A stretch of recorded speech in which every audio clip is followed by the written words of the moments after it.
Ciao a tutti e benvenuti in questo nuovo video. Oggi vediamo insieme come realizzare il top traforato che avete intravisto poc'anzi. Prima di passare all'occorrente e al vero e proprio tutorial, vi invito a iscrivervi al canale qualora non lo aveste ancora fatto, ad attivare la campanella per non perdere nessuno dei miei video ed anche a lasciarmi un like. Come al solito, inoltre, vi invito a seguirmi su Instagram, mi trovate come Sayubi Handmade Lab, vi lascio il link in descrizione. Il progetto di oggi è di facile esecuzione ed anche molto veloce, sale infatti molto in fretta.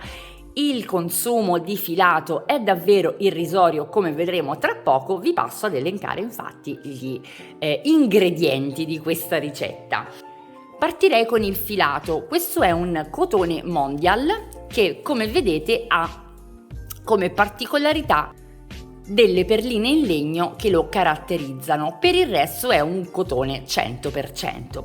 Va lavorato con un uncinetto massimo del 5, ma io lo andrò a lavorare con un uncinetto 6 perché questo cotone non è molto sottile e non voglio creare un capo che sia eccessivamente pesante. Vero è che, essendo molto traforato, come avete già visto, sicuramente necessiterà di una fascia sotto o un costume quantomeno. Dunque, abbiamo detto il filato, abbiamo detto che l'uncinetto di lavorazione sarà il numero 6. Vi consiglio di avere a portata di mano 1 metro per poter adattare questo tutorial a tutte le misure. Io realizzerò una taglia S, ago da lana, forbici ovviamente. Chi vuole star più tranquilla potrà munirsi di marcapunti. Passiamo al tutorial. Per iniziare la nostra lavorazione è necessario andarci a misurare la nostra circonferenza. Questo sarà un crop top, quindi andrà a finire a metà busto, quindi tra il seno e il sottoseno punto vita, e vedere qual è la nostra circonferenza più ampia e dividerla in 2. Nel mio caso la circonferenza è di circa 80 cm, diviso 2 fa 40. Il multiplo di lavorazione sarà un multiplo di 6 più 1, quindi la prima cosa che dobbiamo andare a fare sarà, con il nostro uncinetto numero 6, un cappietto iniziale ed una catenella che sia lunga quanto metà della nostra circonferenza più ampia tra seno e punto vita e anche multiplo di 6.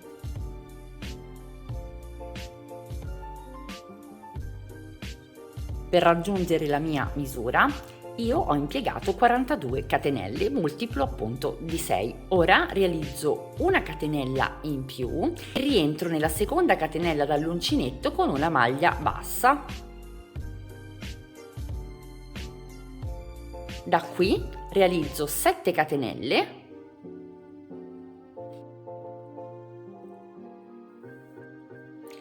mi avvicino una perlina e salto 5 maglie di base, 1, 2, 3, 4, 5. Entro nella sesta con la mia perlina vicina ed eseguo una maglia bassa incorporando la perlina. Ovviamente questo è il mio metodo, potete anche decidere di non incorporare perline oppure incorporarle magari lungo le catenelle. Io le incorporerò a giri alterni nei punti bassi. Da qui andiamo a realizzare altre 7 catenelle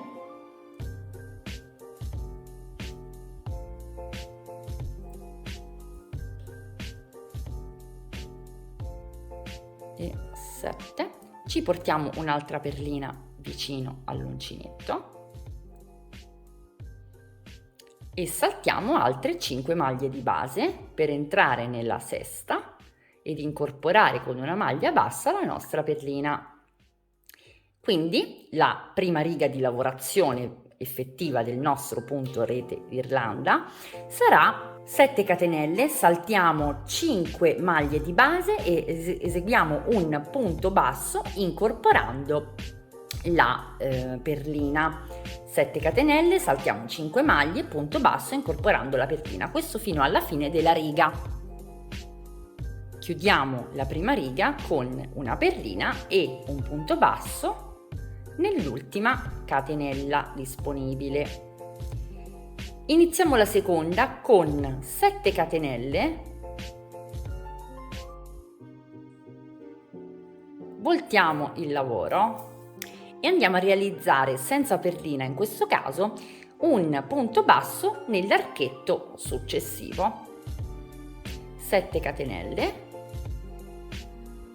ci spostiamo nell'archetto successivo e ci ancoriamo con un punto basso, 7 catenelle,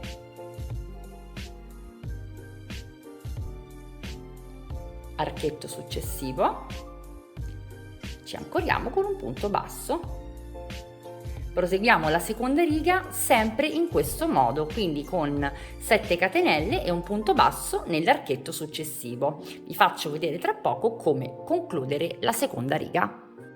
Eccoci all'ultimo archetto che abbiamo lavorato. Per concludere la seconda riga realizziamo 3 catenelle, mi sposto le perline, e realizziamo una maglia altissima nella maglia bassa della riga sottostante. La vedete? Eccola qua. Volendo potete anche marcarvela per non perdervela nei prossimi giri man mano che salite. Quindi 3 catenelle, doppio filo sull'uncinetto e mi vado ad inserire nella maglia bassa sottostante con una maglia altissima. Così si conclude la seconda riga. Il motivo si sviluppa in questo modo, quindi riga 1 e riga 2, fino a raggiungere l'altezza desiderata. Vi faccio però vedere come ci agganciamo la terza e la quarta riga in modo da non lasciare spazio ad alcun dubbio, perché effettivamente saranno la riga 3 e la riga 4 le righe che andranno ripetute. Dunque, arrivati appunto alla fine della seconda riga, realizziamo una catenella, voltiamo il lavoro e così cominceranno tutte le righe dispari del nostro motivo e sopra la maglia altissima appena realizzata andiamo ad eseguire una maglia bassa. Da qui 7 catenelle, prendiamo una perlina nel mio caso perché è il giro 1, il giro dispari, vado ad inserire nell'archetto successivo con una maglia bassa incorporando la mia perlina. Altre 7 catenelle, mi avvicino una seconda perlina, mi sposto nell'archetto successivo, eccolo qui, mi inserisco con l'uncinetto ed effettuo una maglia bassa incorporando la mia perlina. Andiamo avanti in questo modo fino alla fine della riga che vi spiego come si conclude. Eccoci arrivati all'ultimo archetto che abbiamo lavorato, ci manca la chiusura. Facciamo 7 catenelle e andiamo ad eseguire la maglia bassa nella quarta catenella dell'archetto. 1, 2, 3 e nella quarta andiamo a realizzare una maglia bassa. In questo modo abbiamo concluso, vedete, il nostro terzo giro o il primo, come si vuole star più comodi. Vi faccio vedere anche la partenza e l'arrivo del quarto, in modo che poi possiamo proseguire per nostro conto.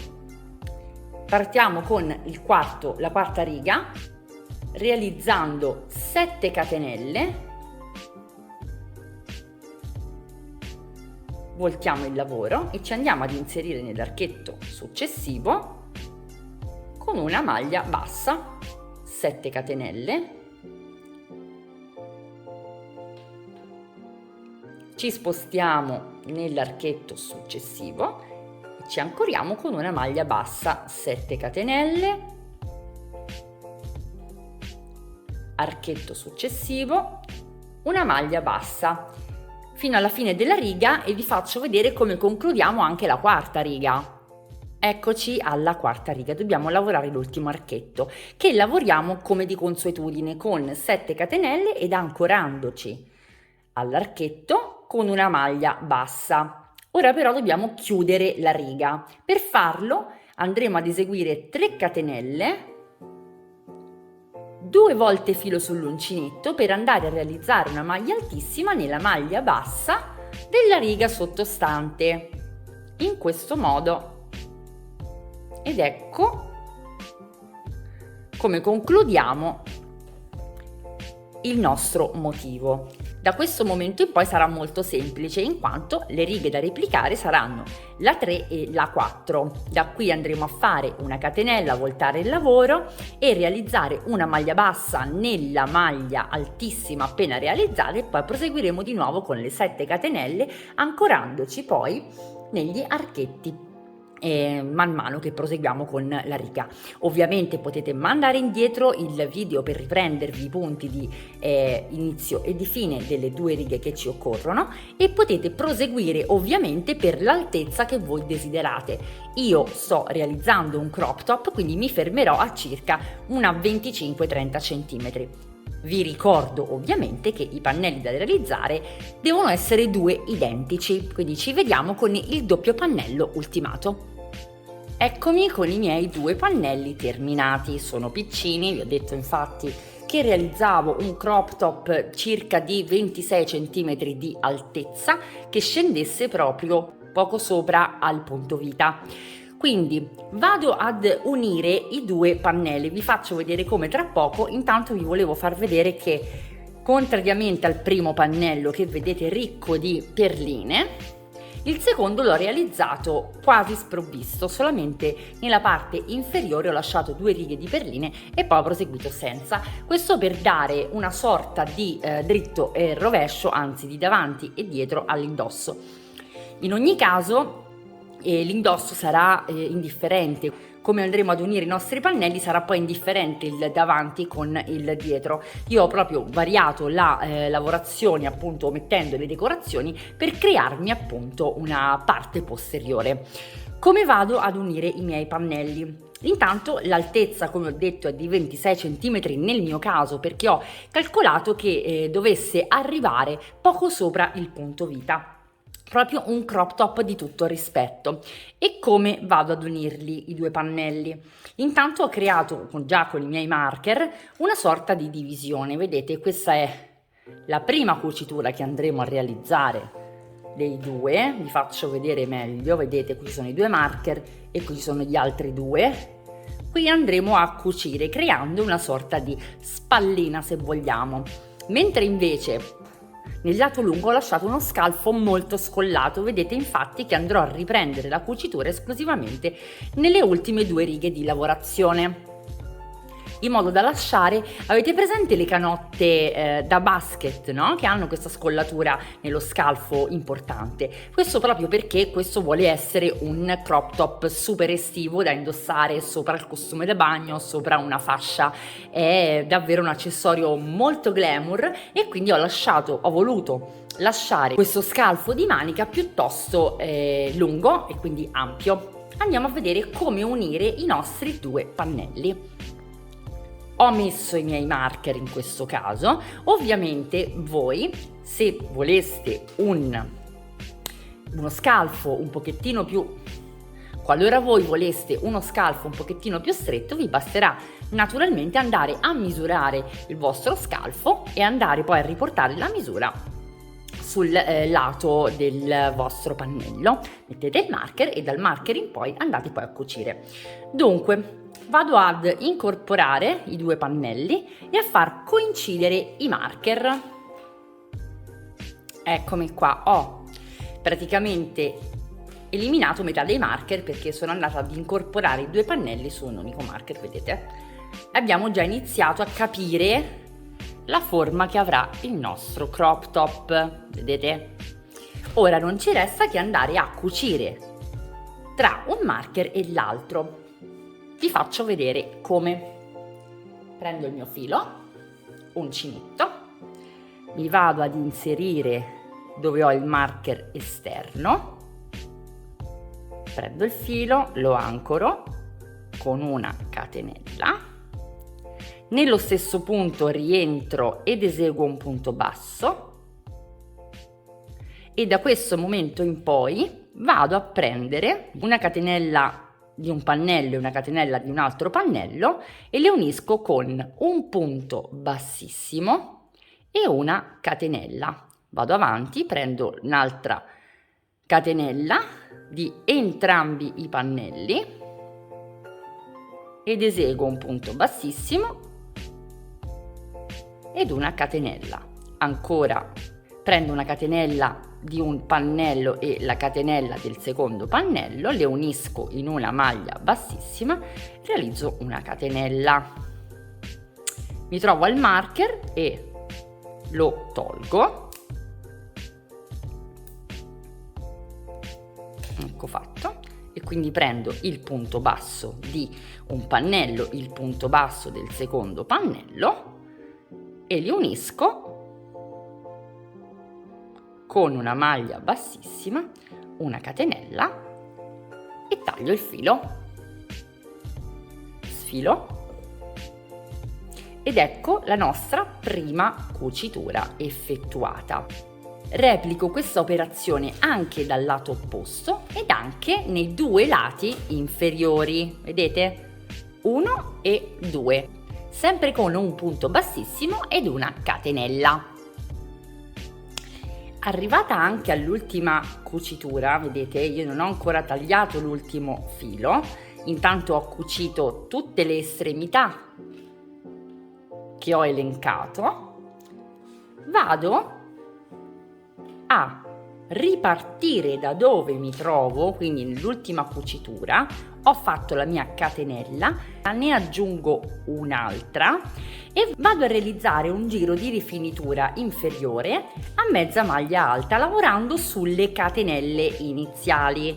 Prendo il filo sull'uncinetto, entro nella prima catenella ed eseguo una mezza maglia alta e proseguo per tutto il giro. Naturalmente se volete andare poi ad incorporare ulteriori perline assolutamente siete libere di farlo. Ci vediamo a giro ultimato. Terminato il mio giro mi aggancio alla terza catenella iniziale e chiudo con una maglia bassissima, catenella di sicurezza e taglio il filo.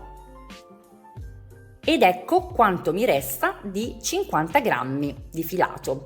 Quindi con poco meno di un gomitolo di cotone riusciremo a realizzare un crop top taglia S piuttosto traforato, perché come vedete questo necessita assolutamente di qualcosa sotto, come magari un costume, un top, un reggiseno, una bralette, quello che preferite. Io ho pensato di rendere un po' più frizzante appunto l'estate con questo filato senza dubbio variopinto, con un solo gomitolo me la sono ampiamente cavata, ovviamente realizzando taglie un pochino più grandi. Il consumo di filato andrà ad aumentare, ma davvero di poco, con un paio di gomitoli riuscirete a fare senz'altro anche un XL, perché il punto è davvero molto molto traforato, la lavorazione è morbida e quindi si presta, vedete, davvero ad ogni stravolgimento. Una volta indossato sicuramente rimane un pochino più lungo di quello che vedete, perché poi la lavorazione va ad abbracciare le curve e senza dubbio resta un accessorio super fresco e molto molto trendy. Io spero che questo progetto vi sia piaciuto, che questo tutorial vi sia piaciuto, fatemelo sapere naturalmente nei commenti. Io vi invito come al solito ad iscrivervi al canale qualora non lo aveste ancora fatto, ad attivare la campanella per non perdere nessuno dei miei video ed anche a lasciarmi un like. Vi invito inoltre come al solito a seguirmi su Instagram, mi trovate come Sayubi Handmade Lab, vi lascio il link in descrizione. Faccio una piccola precisazione prima di salutarvi: io non ho voluto andare a rifinire la parte del collo, perché una volta indossato, contrariamente a quello che si sta vedendo in camera, una volta indossato rimane molto disteso e mi piaceva davvero molto l'idea di tenere le perline sul davanti quanto più possibile adiacenti allo scollo, e quindi ho omesso il classico giro di punto basso. Qualora voi vogliate naturalmente andare a rifinire anche questo collo e perché no anche gli scalfi delle maniche, sarete assolutamente libere di farlo. Io non ho rifinito nemmeno lo scalfo manica perché una volta indossato il crop top rimane davvero molto lineare e molto carino, quindi ho trovato che fosse superfluo andare a rifinire ulteriormente. Vi auguro una fantastica settimana e vi do appuntamento al prossimo tutorial.